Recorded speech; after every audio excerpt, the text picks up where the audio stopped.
Good afternoon, evening, and morning, Rarest Photos. Before we get started in this video about Elvis's life on June 18th throughout his lifetime, just want to remind y'all that you haven't had a chance to go, please like my son's YouTube, or subscribe to it. YouTube deleted it for some reason, so he's having to build it back up, and he had almost 100 subscribers. Now he's only at 16, so let's get him back to 100 plus. All right, so on this day in 1955, on June 18th, Elvis performed at the Big D Jamboree Sportatorium in Dallas, Texas at 8:30 p.m., and that's that picture that you see below. Then on this date of June 18th of 1956, Elvis was at home at Audubon Drive with June Wanico. So let me know below in the comments, which one was your favorite earlier girlfriend? Was it Dixie Locke? Was it June Wanico? Barbara Hearn, perhaps? Anita Wood. Of course, Anita was with him for a long time. Then in 1957, Elvis Presley had the Jailhouse Rock post-production. And as you know, Jailhouse Rock, if you listen to my videos, is one of my favorite videos. Not just because the music was great in it, great supporting cast, but I feel that just as much as King Creole, if not more, Elvis Presley showed his true grit for dramatic acting. Then Presley fans keep studios from chopping sideburns by Aline Mosby of the United Press staff correspondent, Hollywood. Elvis Presley was all shook up with gratitude today. Darned if fans didn't keep MGM's studio from chopping off his famous sideburns and bangs. MGM figured on giving Elvis a crew cut and shaving off those side whiskers because he plays a convict in Jailhouse Rock. The third movie on the agenda of the Presley steamroller through Hollywood is Jailhouse Rock. But this caused the biggest crisis in the movie business since Lassie was exposed as a she. 4,000 postcards and letters from Presley fans poured into MGM, begging that the studio let their hero have his original hair hanging around his sensual-looking face. His trademark, a Fortville, Indiana mother wrote, was, "We love him at our house." Elvis had more criticism than anyone, but his loyal fans stood by. Now, on this date in 1958, June 18th, Elvis had military service at Fort Hood in Texas for basic training as part of his 2nd Armored Division. He was stationed there for 6 months. On this date in 1959, on June 18th, Elvis was in Paris with Lamar, Rex, and Charlie Hodge. We obviously know he attended a bunch of shows and went to a bunch of different clubs. On this date in 1960, Elvis was recording G.I. Blues, the movie, not the soundtrack. 1962, on this date of June 18th, Priscilla visits from Germany for 2 weeks. So this is sometimes the confusion of Elvis fans and Priscilla fans about when Priscilla came to live at Graceland. She didn't come to live until March of 63, and then she was with Elvis's dad, Vernon, and then in May of 63, almost a full year after this, she did move into Graceland. So in 1963, Elvis Presley's single, Speak of the Devil, You're the Devil in Disguise, and also Please Don't Drag That String Around was released. The Devil in Disguise peaked at number 3 in the United States on the Billboard Singles Chart. On August 10th of 1963, and number 9 on the Billboard Rhythm and Blues Single Chart. And here's the album cover for the single. I have this downstairs in my studio.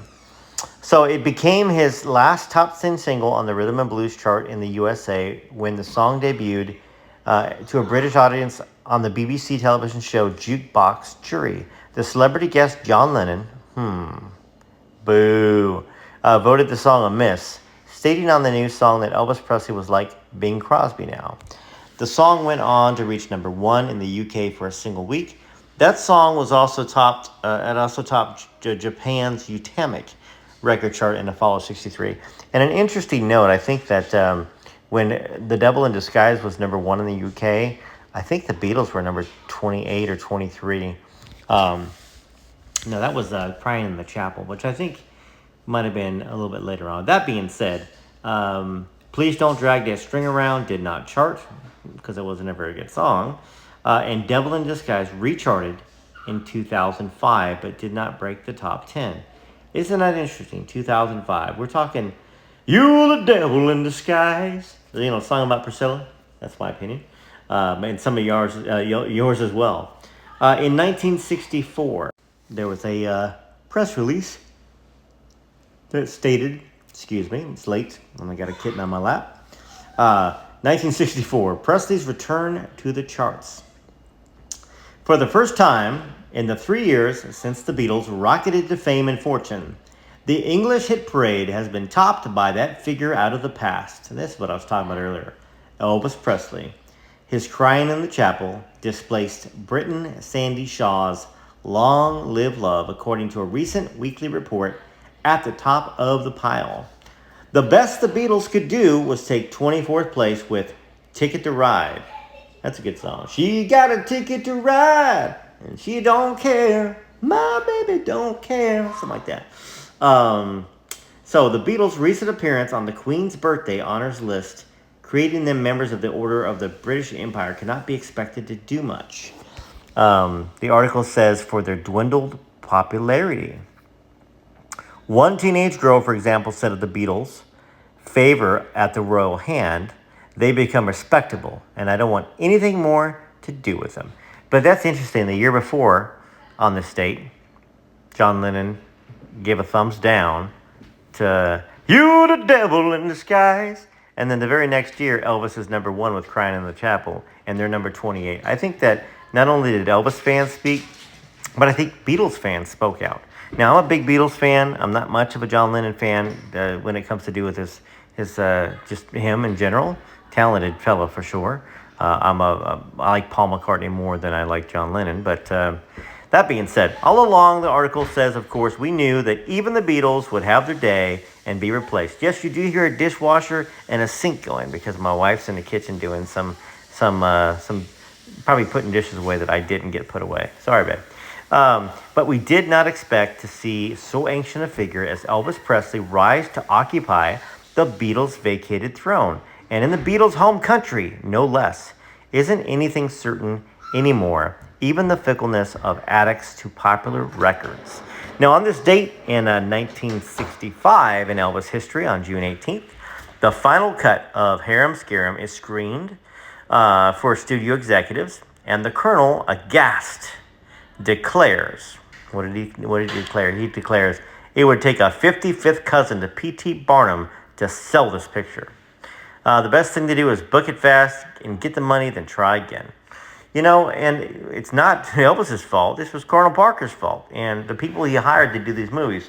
But even Colonel recognized how horrible the movie was. Now, when I was younger and I watched Harum Scarum, I liked it. You know, it was it had a nice location, and it was fun. It was a fun picture. But, you know, as you get older, you recognize pictures that are good and not good. That certainly was not a great picture. Not Elvis's fault, for certain. Frankie and Johnny in 1968, that's what Elvis was doing. Also in 65, Frankie and Johnny was being filmed. In 68, Elvis was in rehearsals at Binder Howe Productions' office. Yes, it is a noisy household tonight. We got my son in the background. You got some of the cats chomping. Somebody asked, hey, how many cats do you have? Well, you know, before we get into 1972, I can tell you that we 1 year ago, we only had no cats. And then a stray showed up on our front porch. So we kept that stray and rescued it. And I'm almost afraid to tell you how many we got. You guys take a guess in the comments, and I will go ahead and let you know whether you're right or wrong. Obviously, on some of my shorts, you can see the cats, some of the cats, not all of them. All right, 1972, on this date in Elvis history, Live at Madison Square Garden is released days after the concerts. It was certified gold on August 4th of 72, platinum on May 20th, 1988, 2 times platinum on March 27th, 1992, and 3 times platinum on July 15th, 1999. Along with Aloha from Hawaii via satellite, it ranked as the top 1970s RCA live album by Elvis Presley. Now, that only goes to 1999. We know that nowadays downloads are where songs chart, you know, and so physical copies, they kind of started going by the wayside in the 2000s. So imagine if we hadn't gotten iTunes and all that other stuff. Elvis would keep selling more records and keep contributing to that. Elvis also performed at the Tarrant County Convention Center, Fort Worth, at 8:30 p.m., and the crowd was 14,122. Elvis wore the eyelet suit with the lion head belt and gold cape. So here is a review by Mr. Jack Gordon of the Fort Worth Press. June 19th, 1972 is when this review came out for the concert, which was 8:30 in Fort Worth, Texas. Elvis Presley, who's the one and only Mr. Wonderful to his enormous army of worshipers ranging in age from children to grandmothers, packed a record 14,122 persons into the Tarrant County Convention Center Arena last night. And judging from the audience reaction, you better believe it. Whatever this sexy Memphis boy ever had, he still got it, only more so with maturity. A decision to install additional seats into the arena Sunday afternoon following a sellout made possible what was claimed to be a new high attendance mark for the convention center. Topped was a previous high mark of 13,956 persons set by the rock group The Moody Blues. A dazzling figure in white vaquero suit and cape decorated with enough gold spangles to put a strain on for Fort Knox, Elvis gave an electrifying performance. His dark hair is longer, and the flare of his trousers is wider. He sang for a full hour, and yes, the girls screamed for him precisely as they did when a much younger Presley sang for another generation at the Northside Coliseum here in 1956. That's right, baby. Been a long time since I've been there, baby. Elvis was 21 then and single. He is 37 now and has a wife and a 3-year-old daughter, Lisa Marie. At the convention center last night, the singer recalled his last performance in Fort Worth in '56, and in memory of it, he sang a song he did 16 years ago. It was, "You ain't nothing but a hound dog," something like that. However, Elvis skipped the pelvic gyrations that were his trademark earlier. He apologized for that. He's older now. Wouldn't want to strip my gears, he said, baby. Elvis still has restless knees, but the body English now stops there. On a 12-city tour to end in Tulsa, Oklahoma on Tuesday, Presley and his troupe flew into Fort Worth's Greater Southwest Airport Sunday afternoon from Chicago in 2 executive jets and their own ProJet airliner. They checked into the Sheraton Fort Worth Tower Annex on Commerce Street all day. Scores of Presley's fans had been waiting, hoping to see him enter the Sheraton's Tower lobby. Instead, to their disappointment, the long black limousine carrying Elvis whipped into the hotel's garage, zoomed up to the ramp on the 5th floor without a stop. Presley took an elevator there to his 13th floor suite. That was at 4:45 yesterday. An interview with Elvis? No way, said Parker's longtime manager, Colonel Tom Parker. As a recluse, Presley could give hideaway lessons to Howard Hughes. Presley gave his only Texas show in Fort Worth, backed by his band, the Stamps Quartet, Elvis's own singing group. Also with the troupe was comedian Jackie Cahan. He opened the show, and Presley's communication with his audience as here last night is fantastic. Many of the ladies actually reached out their arms for him, and not just the girls either. One of the adoring ladies in Fort Worth to see her idol Elvis was Mrs. George Whitaker at Bainbridge, Georgia. Mrs. Whitaker is 68. Turning on the ladies, the modest was Elvis's tender rendition of "Don't Look So Sad, I Know It's Over." Love that song. But life goes on. Anyways, smashing was his finale of Dixie. "Oh, I wish I was in a land of cotton." What a great song. Look away, look away. More evidence of the Presley allure for all ages is the following letter received at the press from California. Dear Sirs, my 86-year-old mother is an avid Elvis Presley fan. For her next best thing to seeing him herself is reading about his appearances. Therefore, I would appreciate it very much of you if you would send me any reviews or interviews from your paper in connection with Elvis's appearance in Fort Worth on June 18th. Enclosed is a 15-cent, enclosed is 15 cents to cover postage. So that's very beautiful. 1973, Elvis attended screenings at the Memphian or the Crosstown almost every night until he had to go on tour again. In 74, Elvis performed at the Louisiana State University Assembly Center at Baton Rouge at 8:30, and the crowd was 15,000. Elvis wore the blue swirl suit with the original belt. In 75, Elvis Presley in Mid-South Hospital. He's in Mid-South Hospital reportedly to have an extensive eye examination.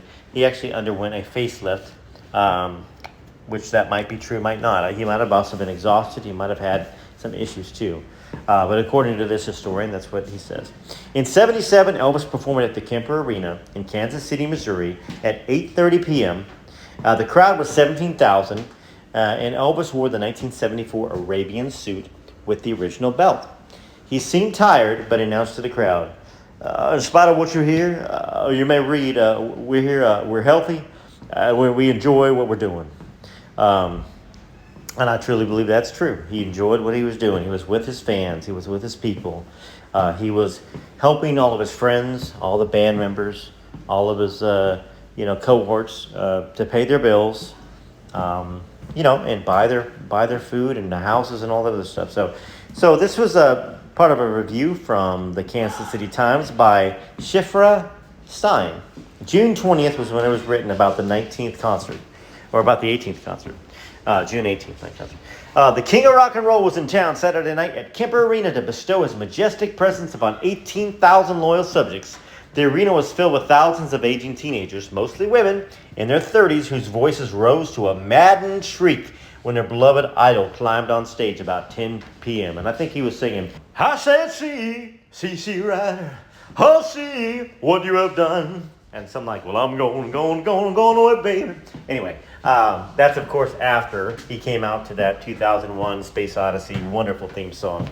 There is still only one Elvis, this reviewer says, the man who mixed black rhythm and blues with white country music in the 50s to come up with rock and roll. And the people patiently waited through an hour and a half that preceded him. They carried their sacred memorabilia, buttons, posters, binoculars, Elvis necklaces, and gold belt buckles they had bought for $5. Souvenir programs with poorly produced Elvis photos for $3.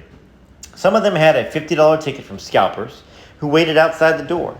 The crowd represented almost $250,000 in profits for Presley, who is currently raking it in on tour across the country. Amid great fanfare, Elvis arrived. He was poured into a white rhinestone studded suit that was too tight, but from a distance he was still the same good-looking star. Those who looked through their Elvis binoculars, however, saw the 40-year-old performer had grown. Well, I'm not going to say what they said. That's pretty rude. Anyhow, Elvis did say himself it took a while to get in my own suit. But his fans yelled back, "Oh, Elvis, we don't care." To them, it didn't really matter what he sang or what he did. He could do no wrong. Every gesture, every glance drew squeals and screams. One half-crazed woman dashed on the stage past security guards and flung herself at him to prove that she still cared.